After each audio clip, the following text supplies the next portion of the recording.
Shalom, it's Benji, live from Israel. I spoke to you a few weeks ago from Tel Aviv at the Carmel Shuk. And today, as you can probably notice, I'm here in the ancient ruins of Caesarea, here to explore why it's such an integral area for our Birthright Israel participants to come visit. Now you may think, well, look at that amazing beach behind you. Obviously they're gonna come visit. Or, look at these amazing Roman ruins. You can see the amphitheater behind me. It looks like the site of where they shot Gladiator. I can hear Russell Crowe now screaming, "Are you not entertained?" And look, there's Joaquin Phoenix. And just kidding, but really, this place is amazing. It's gorgeous, it's got sights, it's got the beach. Why wouldn't Birthright Israel participants come? However, it's less about the site. And yes, the site is amazing, but it's about the insight that they gain in coming visiting here. And this point really brings up the educational philosophy of our program, which is we're less a sightseeing tour and we're much more an insight-seeing journey and experience. Now, what does that mean, insight-seeing? However, insight-seeing is about gaining the perspective of your personal identity and how you connect to it in that place, how it connects to your Jewish identity.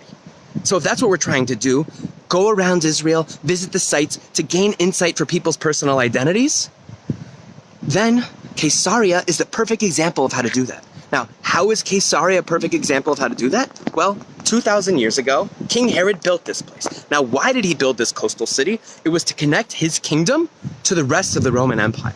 And he was super successful. The harbor that was built here, crazy, out of this world, the biggest artificial bay harbor ever built. And so it became the capital of both the Roman area here and the Byzantine area here. And Jewish life here was actually reminiscent and very similar to Jewish life wherever Jews are living today in many coastal cities around the world. Now, why is that? Because the Jews living in Roman or in Byzantine Caesarea lived as minorities here. And sometimes it was good. They integrated in terms of, if you think it was good that they integrated, obviously, but they lived successful lives. And at other times, they lived as an oppressed minority and it was super challenging for them. And many of our Birthright Israel participants, they share that experience, sometimes of integration and sometimes of challenge. I want to give you another view of the ocean because it's really amazing, okay? So yes, they come to Caesarea and they get that amazing insight.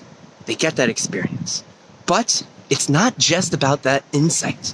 This place here that I'm at right now is also a place of amazing celebrations. It's a place of electrifying events. Now you saw behind me, I was trying to give you a nice view. I hope I did a good job. Got a little bit of the beach, got a little bit of the amphitheater, and that's where I'm walking right now. The amphitheater, the famous Roman stadium here, the site of Roman Caesarea, of crazy entertainment. Now I'll be honest, I don't want to get into what that entertainment looked like, but today in modern Israel, it's also the site of amazing entertainment. It's the site of amazing concerts and festivities and occasions. And it is also the site of an event which I know many of you have participated in, the Birthright Israel Mega. Now the Birthright Israel Mega, it's this amazing opportunity, this amazing event to celebrate Jewish pride and Jewish unity. It brings out what we're trying to do in Birthright Israel, while on the one hand, bringing insights into the Jewish experience and to the personal identities of all of our participants, but also to celebrate being a part of the Jewish people. It's an event where we sing, we dance, we party. Now, whether you've come as a participant or as a supporter, you know what it's like to be in that crowd, and you're probably smiling now, thinking about it, what it's like to be at the Birthright Israel Mega here in the Roman Amphitheater, the site of 5 Israel Megas in the last 20 years of Birthright Israel, where hundreds of thousands of Birthright Israel participants have come before. So now, what I want to do, let's all go there together. Let's go into that amphitheater and let's imagine that we are with 3,000 Birthright Israel participants from dozens of countries. They're speaking Hebrew, they're speaking English, German, French, Spanish, Russian, Portuguese, all while not uniform in the languages they speak, not uniform in their culture. What they are is they are all united in being a part of the Jewish people and feeling that connection and pride to their homeland and to their people. So now I'm walking into the amphitheater. Oh I want to invite you to walk in with me. Imagine the sounds and the sights. 3,000 young Jewish adults here for the Birthright Israel Mega. You've just listened to an inspiring Israeli leader, an inspiring Jewish hero, connected to our hearts, connected to our souls, got us to think deeply.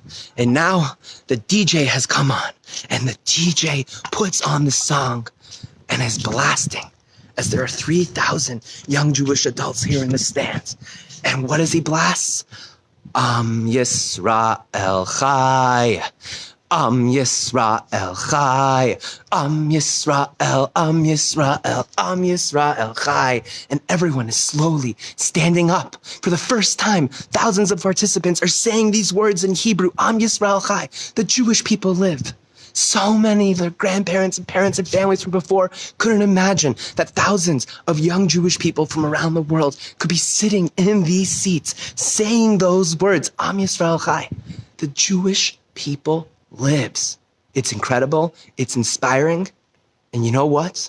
I got a little bit of a goosebumps right now just even thinking about it.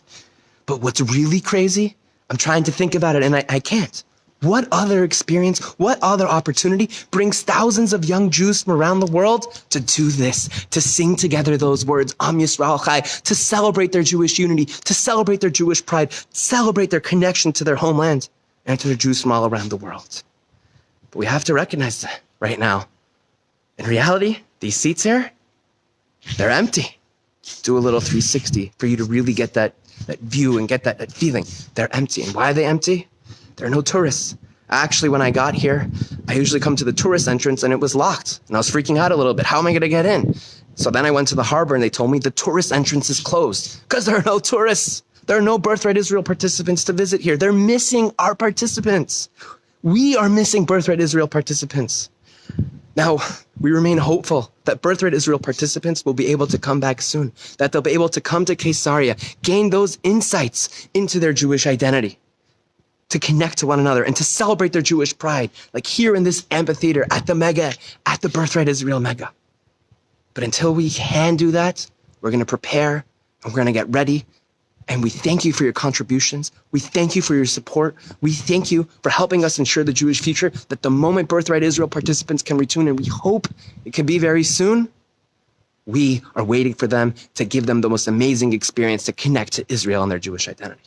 On that note, I thank you. If you want to find out more about Birthright Israel Foundation, please feel free to reach out. Feel free to look us up, birthrightisrael.foundation.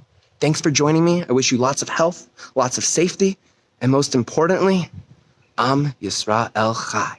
Have a good day, everyone.